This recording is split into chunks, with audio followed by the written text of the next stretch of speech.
Netcasts you love. From people you trust. This is TWiT. Bandwidth for Triangulation is brought to you by Cachefly at CACHEFLY.com. This is Triangulation, episode 85, recorded January 2nd, 2013. Dan Ariely. Triangulation is brought to you by Audible.com. To download the free audiobook of your choice, go to audiblepodcast.com/triangulation.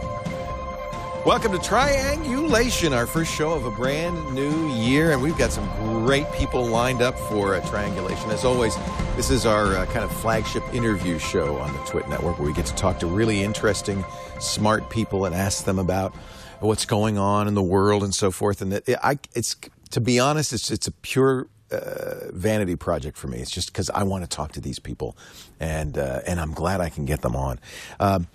We're really glad to get this guest on. I've been trying to get him for some time, ever since I read his book, Predictably, Irrational, which is an amazing book. It's why we make decisions. We think we know what we're doing, but we don't. The hidden forces that shape our decisions, the subtitle. His newest book is about lying, which is even more interesting. The honest truth about dishonesty. How we lie to everyone, especially ourselves. Say hello to Dan Ariely, joining us now. He's a professor at Duke and runs the Center for, what is it called for creative? The Center for Advanced Hindsight. That's right, advanced hindsight, not just any kind of hindsight. Advanced hindsight is, you know ahead of time what you think you're going to think about what happened a moment ago. Advanced hindsight is the idea that often when we find the results we find, people come and tell us, oh, yes, I knew that all along.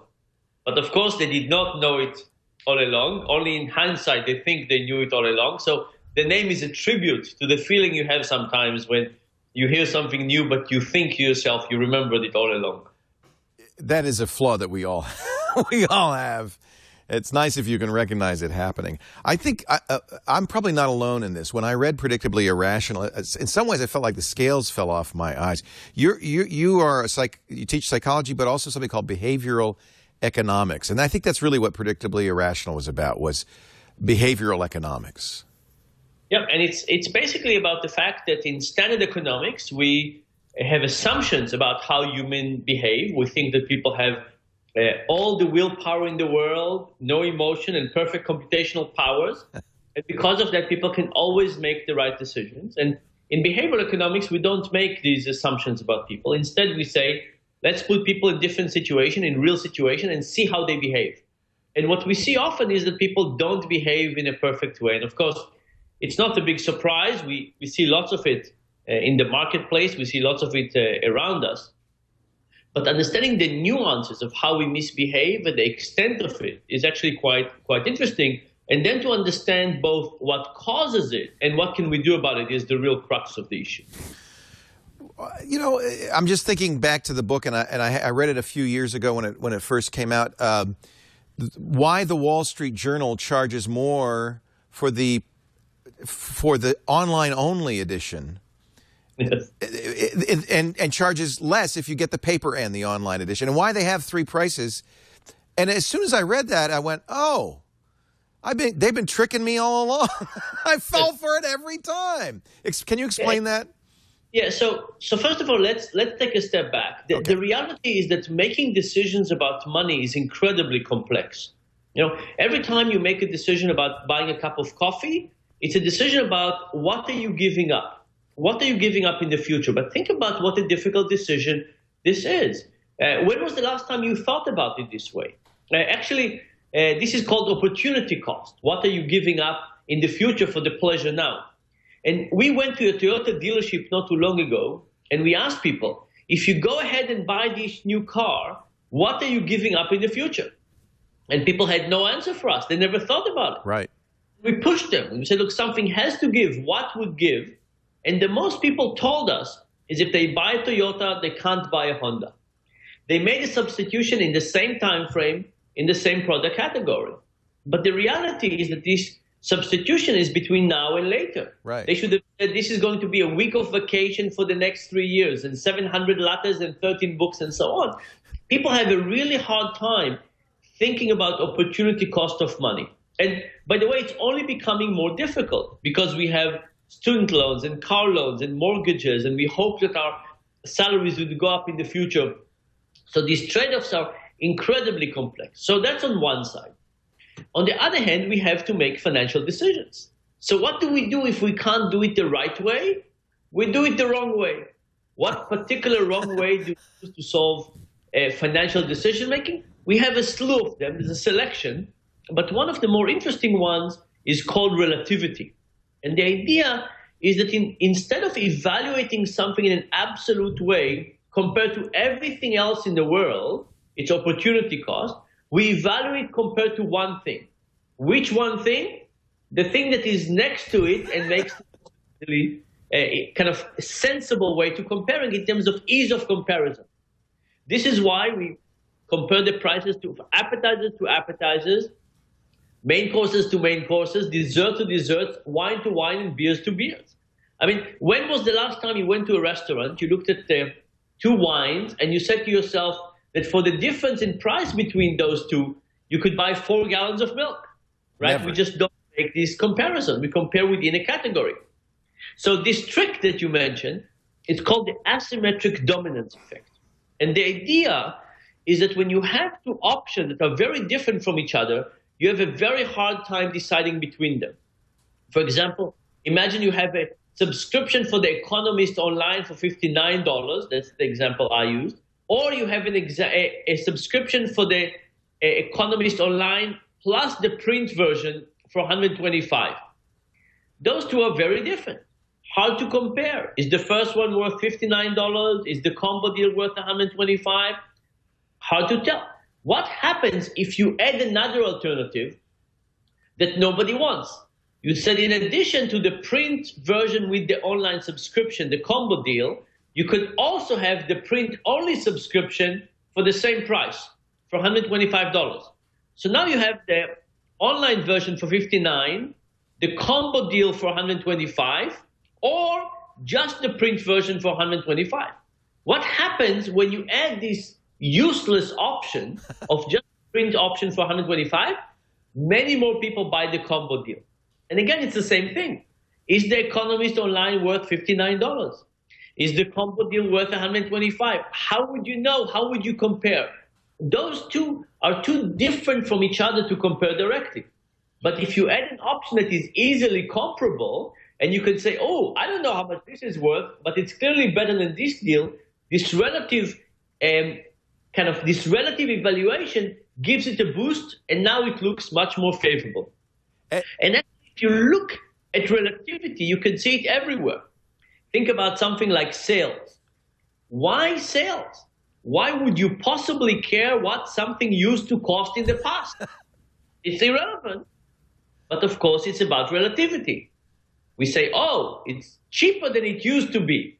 Irrelevant, but still a good input for our decision making.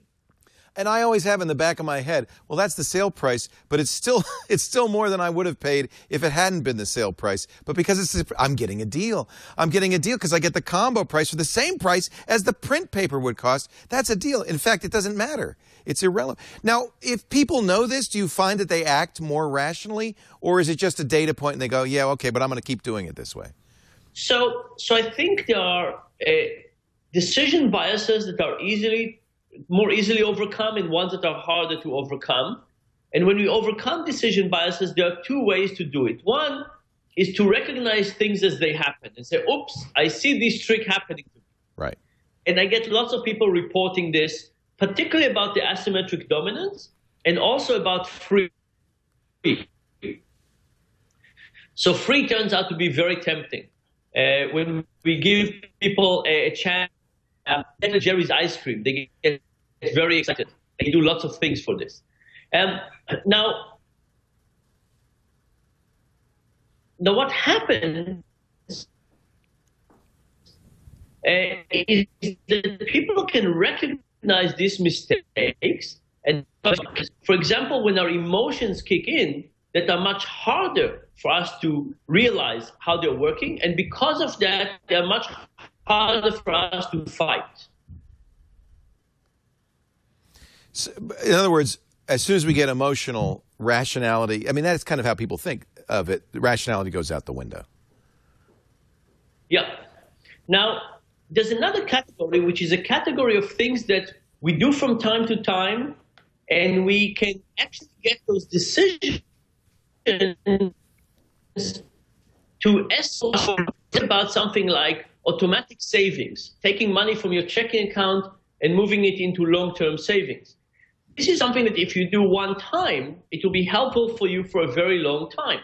And it turns out that those are actually the places we could combat making a decision one time, and it's going to be with us for a long time. And we can get that. We understand that. Yep. How is it that marketers knew this all along? Uh-oh. Are you still there? I'm still here. Okay. There we go. We got the picture back. Sometimes Skype gets a little funny. The bandwidth's fluctuating a little bit. How is it that the economist knew this and that most people don't? Is this just kind of lore that's handed down from... So one thing is, I'm not sure that the economists really knew it or not. I tried to figure out if they knew it or not. It wasn't really clear to me if they knew it or not. But I think that marketers are trying lots of things. Some of them work, some of them don't work. Actually, it's very interesting because in some sense, when we show something that works, some people in marketing said, yes, we knew that. But when we look more deeply, it turns out that they also knew things that are not correct. Right. So I think science is useful even when we show things that people believe that they knew all along, because now they have a proof that this is working. And it's also important to figure out that there are things that are kind of common wisdom that don't actually work, and we need to think about them more carefully. You have a great column in the Wall Street Journal, Ask Ariely, which people get to write in and ask you questions. And somebody asked you about Psy, about the Oppo Gangnam Style. People love the video even though they don't. It's in Korean, and there's only a few English words. They don't understand it. Yeah. And the questioner is saying, is it going to be a mistake that Psy's next song will be in English? Would that actually hurt him? Yes, and my answer was that yes, I think so. And this was not a scientific experiment, but I'll tell you what I did. I went and I picked 12 very popular songs, and I just listened to them. And these are not songs I listened carefully to, but I listened to these songs. And then what I did was I went and I searched for the words of those songs, and I read carefully the words. So I knew what the words were. And in all cases, I was disappointed. Actually, I was... it's not an exercise that I'm recommending because I think it would decrease the quality of life. There are some things we should pay more attention to, maybe good food, more wine. And there are some things we should pay less attention to, and maybe pop music is one of them. I mean, I'm sure there's some exceptions, but to a large degree. So the question is, what happens when somebody is singing in Korean, and is your brain interpreting the information in an over-optimistic way? Actually, we have some results for this in a very different domain. We did some studies in online dating, and what we found is that when people knew very little about each other, we could only get information from your profile about who you are and what you're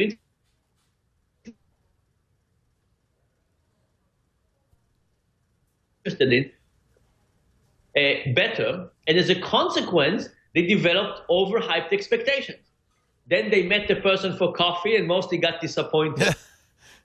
You know, Ted Koppel observed this, the guy who started Nightline in U.S. television news. He called it the Vanna White effect. People said, why don't you tell people whether you're a Democrat or a Republican, Ted? And he said, it's the Vanna White effect. People love Vanna White, the letter turner on Wheel of Fortune, because they know nothing about her. So they project all these good values on her. But, that's right. And the same thing with me. If I don't tell you what my politics are, people think that mine are the same as yours. The minute I tell you, bad news. That's right. So, for example, if we tell people I like music, people think you like the same music as them. say, I like the outdoors. They think you like the same thing. Now, it could be that you mean that you're a nudist. It could mean that you like skiing. But the way people interpret those things are in ways that fit with them. So there is this incredible bias. Now, what's also interesting in dating is that people don't seem to be better over time. And even people who are experienced daters get disappointed over and over and over. And this effect, by the way, of exaggerating expectation and getting disappointed is larger for women compared to men. Wow. So is your advice not to date so much? Well, no. I think there's a question of how we create overhyped expectations. And I think it's a very natural tendency. And in some sense, it's wonderful, right? I mean, you can listen to a song in Korean and get very excited about this. Right. We often have the tendency to want to fill in the gaps. So when you date somebody, of course, you have to fill in the gaps. So in the dating case, you want to work on not creating high expectations.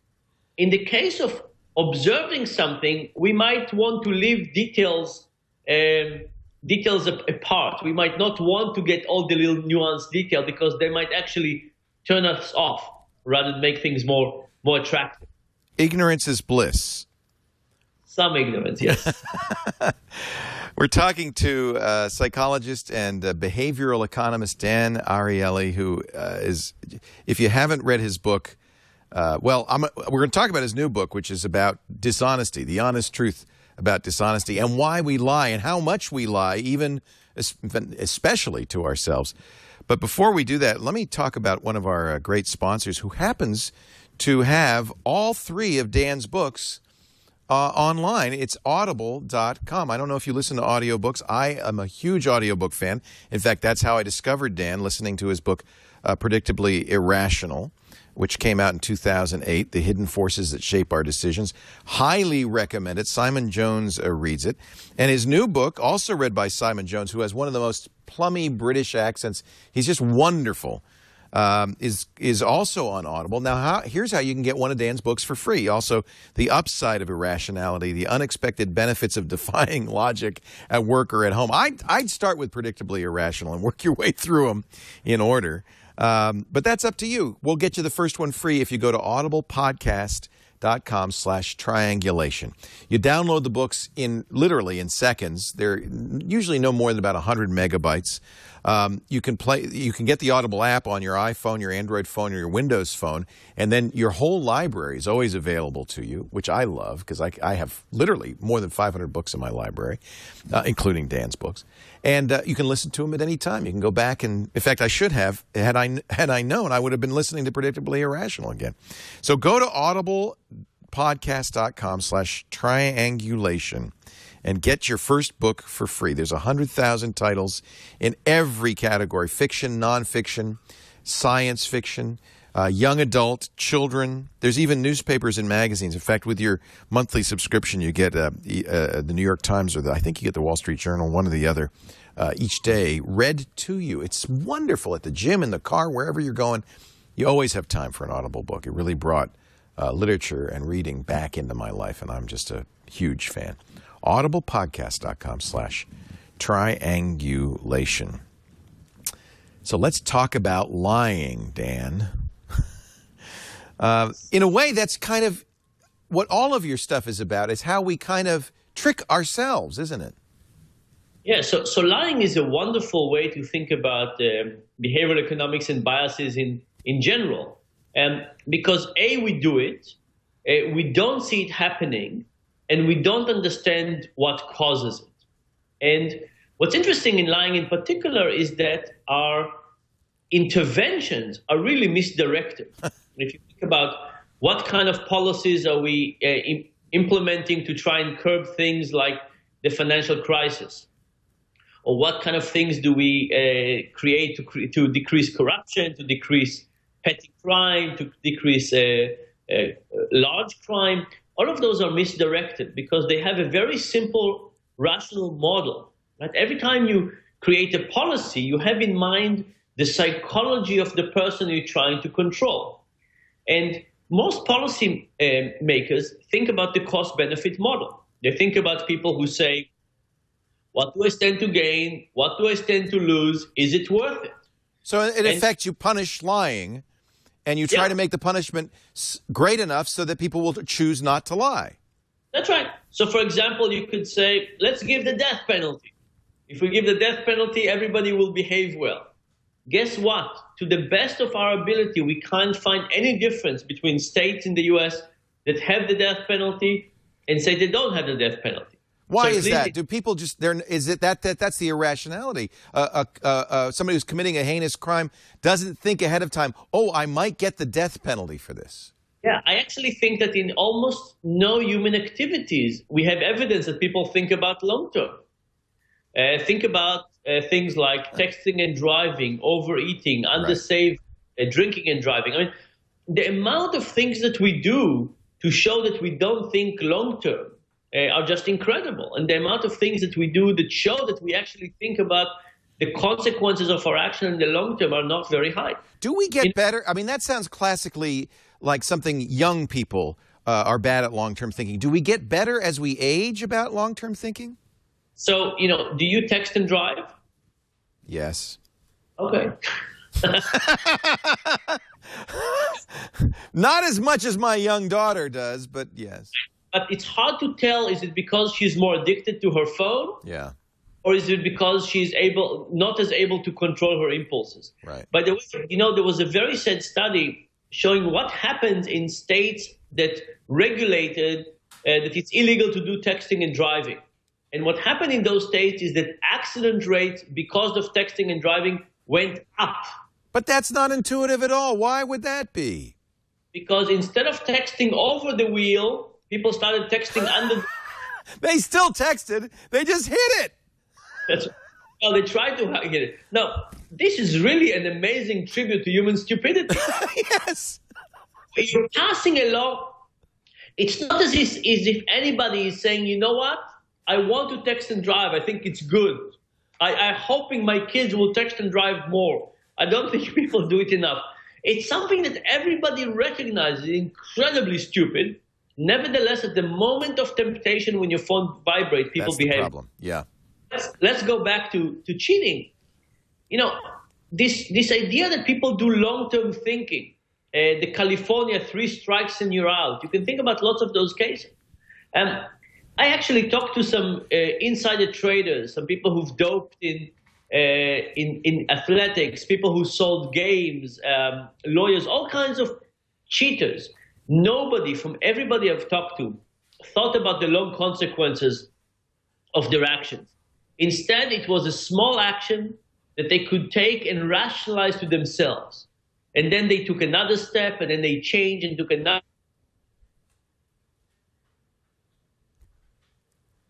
step, We look at the sequence of bad behaviors, and we say we could have never done that. But these people did not think about that either. They thought about one step, and then another step, and another step. And unless we understand this progression of dishonesty, we're not really going to be able to create any regulations that are going to reduce it or eliminate it. So what do you do instead of creating a penalty for malfeasance? What do you do? How do you, because, okay, I accept that. We don't think long term. We think about the short term immediate consequence. We're more worried about getting a ticket for texting than we are about running into the guy in front of us. So first of all, if you think about this whole notion of large punishments, they basically say we're going to tempt people to misbehave, and then we're going to punish them later for misbehaving. So think about conflicts of interest. Actually, here's a case. Imagine you're a banker, it's 2000, and I give you every year a bonus up to $5,000 if you could only see mortgage-backed securities as a good product. Now ask yourself whether with this kind of incentive you're not able to see mortgage-backed securities as better than they are. Sure. Say, would you lie? Would you believe that they're awful and just tell your clients that they're good? Wouldn't you shift your actual beliefs? Yes. Of course you would. Nobody wants to be a liar, so we just say, we rationalize in a way that we can say, oh, yeah, no, they are better, actually. And what we show is that if everybody around you believes the same way and they're difficult to compute and you can tell a story about why this is good, all this is helping you further. Now, what we do in those situations is that we create tremendous conflicts of interest, right? If I put you in 2000 as a banker, you too would have misbehaved. Sure. Time. So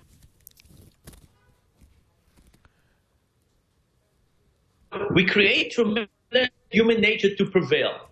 But the reality is that this is a very unlikely case. And instead, we need to recognize that maybe putting people in bad conflicts of interest to start with is not a good recipe. Rather than creating a bad situation and trying to fix it after the fact, we should try and eliminate the bad situations to start with. So is that regulation or is that attempting to modify behavior? How do you do that? So it's a lot of things. It's a lot of things, and I'll give you one other good news. So, for example, you're dealing as an individual with lots of people who have conflicts of interest. Your physician have conflicts of interest. Sure. Your dentist have conflicts of interest. Your financial advisor, your lawyer, all of those people that you deal with, your mechanic, of course, all of those people have conflicts of interest. And the first realization is that they don't have to be bad people in order to succumb to these conflicts of interest. So you as an individual who might suffer tremendously sometimes because of their conflicts of interest, you need to actually be careful. You need to think about what environment you're creating, what are the conflicts of interest, how good is their advice, and can you reduce that conflicts of interest. Then there's the cases in which we have employees or businesses and so on, and we have the potential of people acting dishonestly. And then finally, there's the situation of policymakers. And in all of them, we have to think about it carefully. Now, here is kind of the most positive news from this research. And I'll tell you a little joke. And the joke is that a guy goes to the rabbi. And he said, "Rabbi, you wouldn't believe it, but somebody stole my bicycle from synagogue." And the rabbi is appalled. He said, "I can't believe it. This is terrible. This is awful. I'll tell you what you do. Come to synagogue next week and sit in the front row. And as we go over the 10 Commandments, turn around and look at everybody in the audience. And when we get to thou shalt not steal, see who can't you look straight in the eyes? You'll know that's your guy, that's your thief." The guy is very excited. He comes to synagogue, sits in the front row, turns around during the 10 Commandments, looks at everybody in the eyes. After the services, he goes to the rabbi and he said, "Rabbi, you wouldn't believe it. It worked like magic. It worked like a charm. The moment we got to thou shalt not commit adultery, I remembered where I left my bike." I didn't even have to hear the punchline to start. So what is the experiment here? We asked a group of UCLA students to try and recall the 10 Commandments. Uh-huh. First of all, it turns out none of them could, and many of them invented a new interesting commandments. And that, of course, might be a California-specific effect. What happened after they tried to recall the 10 Commandments? Nobody cheated. So that suggests, and by the way, it has nothing to do with religion, because the amount of cheating doesn't correlate with the amount of religious beliefs. And even when we get self-declared atheists who swear in the Bible, they stop cheating.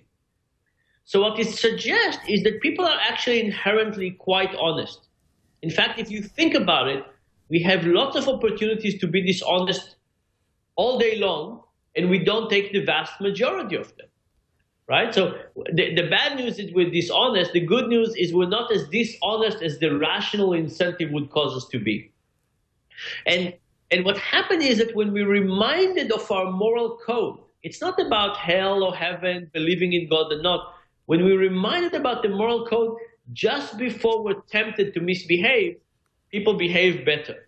And we also showed it with insurance claims and other things. So the moment you get people to think about their own morality, they behave better. Wow. I don't know what the lesson is for lawmakers in that. Well, the lesson is to think about how do you get people to act honestly at moments when they might fail. So intuitively, I think in some cases we understand it. think about in the court case. You come to court, you put your hand on the Bible, and you swear. Mm-hmm. Start the whole testimony by basically reminding yourself about your own ethical standards. And that works. And that works. Think about other cases where you fill in forms. You fill the IRS forms, and only at the end you get to sign. You should have them swear on the Bible before they start the form. Now, I think in the oral tradition of swearing and testimony, we actually understand how things work. Yeah. Because of that, the result is actually better. But as we get more legalized, it becomes less about reminding people about their own moral fiber and their own moral desires, and more about legalistic approvals, and it actually doesn't work as much. So think about what environment would you create if you wanted to remind people about their own morality just at the moment of temptation. Right. It would be a very different system, that one in which you imagine people think long-term and take all the consideration into hand. So maybe a shopkeeper should have a sign in the store that doesn't say we prosecute shoplifters, although that's probably more effective than nothing. But maybe something like what? You be honest, don't steal. Basically, think about your own morality. So there's lots of ways to do it. I'm not sure which one is better. There's actually a beautiful experiment that showed that just getting people to see eyes printed, and they know nobody's following them, get them to reflect better. Oh, wow. As a shopkeeper, I would basically say, this is my livelihood. Treat it as you would want other people to treat your livelihood. Boy, I think that would really work. So the experiments basically show, I mean, if you think about it, a lot of the results on irrationalities are showing where we deviate from perfection. But the reality is that there's lots of wonderful things about human nature where we deviate from rationality, but not in a way that we want to fix. Right. People are generous. People are kind. Right. People give you time, advice, help you. People don't steal as much as they could. Altruism is not rational. Although Richard Dawkins would say, you're protecting your gene, you're more altruistic the closer the gene pool is to you and things like that. But I don't think we think about that stuff at all. We don't think about it, and people tip in cities that they don't intend to go back. That's true. Tipping's a good example. So there's all kinds of things. And if you go to a new city, it's not all of a sudden you become a selfish bastard. Right. So, by the way, restaurants are very interesting. In the last few years, every time I go to a restaurant, I ask people, I said, can you recommend for me a way to eat in this restaurant and escape without paying? And the waiters, sometimes they ask me for my credit card first, but aside from one or maybe two times, they always give me good advice. There's a back alley, there's a bathroom, wait until a big party comes. I tell them I'm not going to do it, right? So it's clear I'm just looking for advice of how you would do it if you would do it. And it turns out they think it's incredibly easy to do. And then I ask them, and how often do people do it? And they say almost never. Yeah. Now think about it. How would you feel if you were eating in a restaurant, somebody served you, somebody cooked, you consumed something, and at the end they said, you know what, 100% you could live without paying and nobody would chase you, nobody knows, because you would think of yourself as a thief if you do. Right. You would feel incredibly bad if you behave this way. Right. And then look at other behaviors. Look at something like illegal downloads. In those cases, people don't feel bad at all. They have no problem downloading stuff and not feeling bad about it. So we have these behaviors like restaurants when we're much better than the economic theory would predict. And then we have these behaviors like illegal downloads, which were exactly as selfish as the economic theory predicts. We don't feel any guilt. We don't feel any pain. It's just about the cost and benefit. And you know what? The probability of being caught is so low that nobody really worries about it. And nobody feels guilty about it, and there's no shame connected to it. Right. And as a society, we need to think about how do things become from food in restaurants to illegal download? And how do we not get this deterioration? And there's all kinds of areas which I think this deterioration is starting to take place. I think about plagiarism at universities, for example. Or I think about all kinds of things in the financial industry, like soft dollars and all kinds of terrible practices that kind of are stealing money and exaggerating fees and so on. And the moment those things become more normative in the sense that everybody is doing them, all of a sudden there's less guilt and they become a little bit more like illegal downloads, and then it's really hard to fight them. I think the industry has started to understand, though, that if you give people the opportunity to pay and you remind people that that you're hurting somebody if you do something like download illegally, I think that that's actually succeeding much better than suing, putting people in jail, any of that long-term stuff. Absolutely. I think you're right. If you were, so you say simultaneously that everybody lies, everybody cheats, but that we are mostly good. Yeah, mostly. It's kind of a question of. I think we're good to a very large degree, and there's a question of what is the environment that would get the good out of us. Right. And I think it's easy to get into a slippery slope of bad behavior, and for society to endorse it in a way that make it seem like that's the right way to behave. And that's a dangerous slippery slope. Think about doping in cycling, for example. I talked to some cyclists who doped, and they basically, not Lance Armstrong, by the way. I didn't talk to him. And they said that everybody is doing it. Right. They said just to keep up, you have to dope. It wasn't a question of legal or illegal or so on. There's just no other way. That was what everybody was doing. How could you not do it? It was part of the process. It was part of the game. So the moment things become like that, we could take our good nature and basically deteriorate it until we have something that we think of as corruption, which is that you misbehave, you know it's illegal, but you don't care. There's so many areas where this is applicable. Can behavioral economics help us, for instance, with the economic crisis that we're in the world right now? Not just the U.S., but Greece, Europe. Is there any lesson there? So I think there's a few lessons. One lesson, of course, is about conflicts of interest in the financial market. Yeah. And that's the lesson that we haven't really learned. And I just came back from Holland. I talked to the central bank there that are trying to regulate. And again, they think they're trying to regulate evil people. And I said, look, if people were evil bankers who were just trying to get the most money out, couldn't they steal much more than they stole? And they thought about it for a while and realized that yes, the answer is yes. Yeah. So I said, okay, so if you're regulating mostly good people who sometimes misbehave, how would you do things differently? So that's kind of one direction, I think, understanding the financial markets, understanding conflicts of interest, understanding dishonesty. The second thing to understand, I think, is about how do you reset behavior? So think of Greece. People have not paid taxes in Greece for many, many years. The Greek government kind of cooked the books to get into the European Union, and everybody knows that, including the Greek people. Why should they start paying taxes tomorrow? Right? Why would tomorrow be different? And I think here you can take a lesson from the Reconciliation Act in South Africa, where you basically said, in order to move from an apartheid era to a post-apartheid era, they came up with the Reconciliation Act. They stood on the stage and they said, here's a list of awful things we've done in the past. We're sorry, we'll never do it again, and tomorrow is a new day. And I think Greece needs to do something like a Catholic confession version and start creating an important point in which tomorrow is different than yesterday. There's some referendum, some agreement, something about acting differently.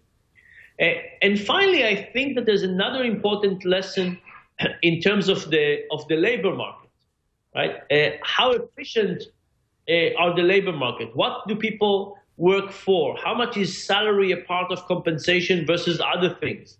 How do you reward people? How do you get them to be motivated? We have this naive notion that people are just motivated by money. But of course, people are motivated by lots of things: pride, community, belonging, sense of accomplishment, sense of contribution, and so on. How do we tap more of those motivations and get people to be motivated in the workforce? If we think it's only money that motivates people, we have very few levers to get the workforce to be more motivated. But if we understand the range of human motivations, I think we can do much, much better. You can really see that in technology, where you have a whole open source community that's contributing and building something not for money at all, but for all of those other things you talked about. And I think it puzzles people because they say, but how do you make money at it? They keep asking that question. But where's the money? And you know what's interesting about the open source community is that a big part of the advancement has actually been legal.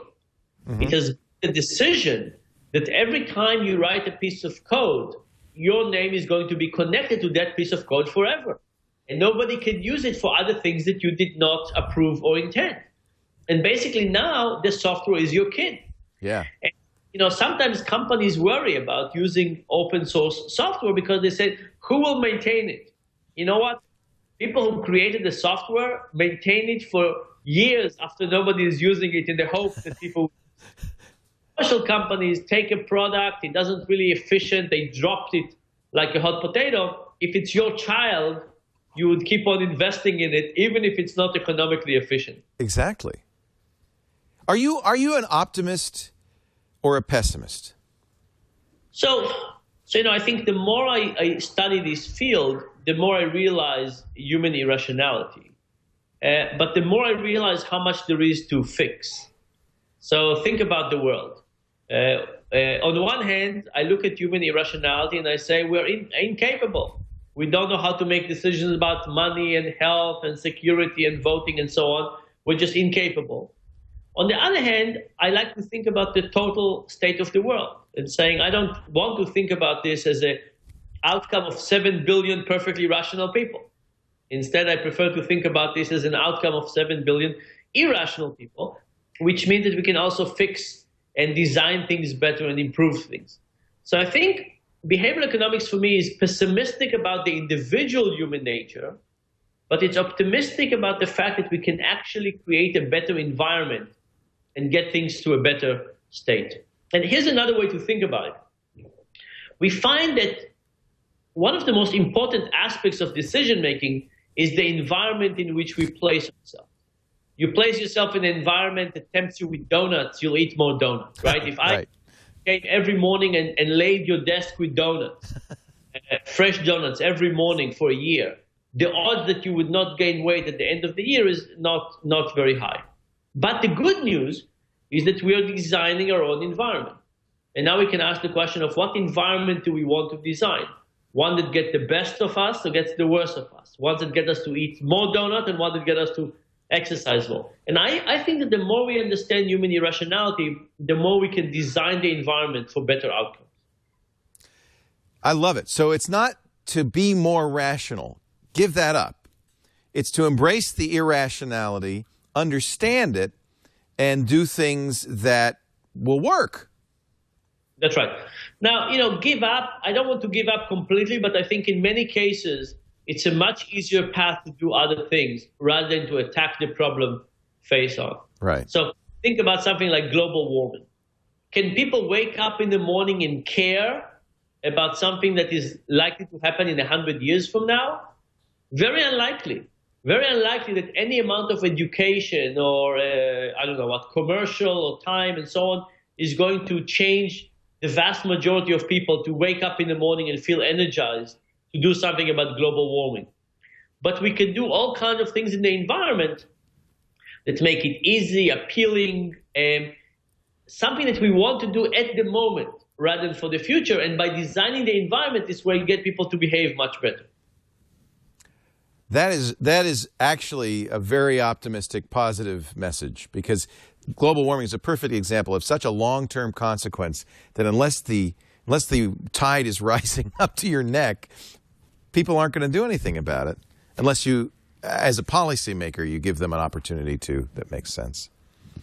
If you want to know more about Dan Ariely, he's done TED Talks. Go watch his TED Talks. They're wonderful. His webpage, danariely.com. But most importantly, he's got 3 great books. There's Predictably, Irrational, and his newest, The Honest Truth About Dishonesty, How We Lie to Everyone, especially ourselves. And, of course, don't forget, all of them are on audible.com, our sponsor, but you can get them on Kindle and Amazon and everywhere else. Dan, it's such a pleasure to talk to you. I really I admire your work so much, and reading it is so refreshing. It's every page is like,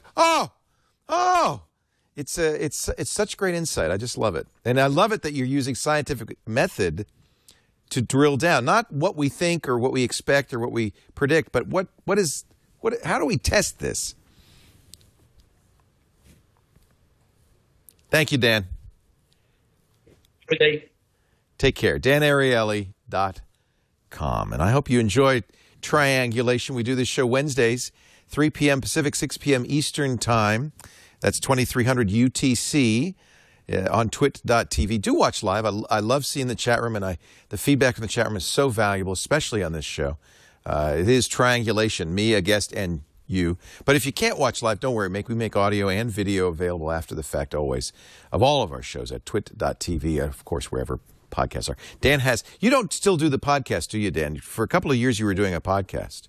I have from time to time. I'm a little behind these days, but soon there will be new episodes of Arming the Donkeys. Arming the Donkeys. Excellent.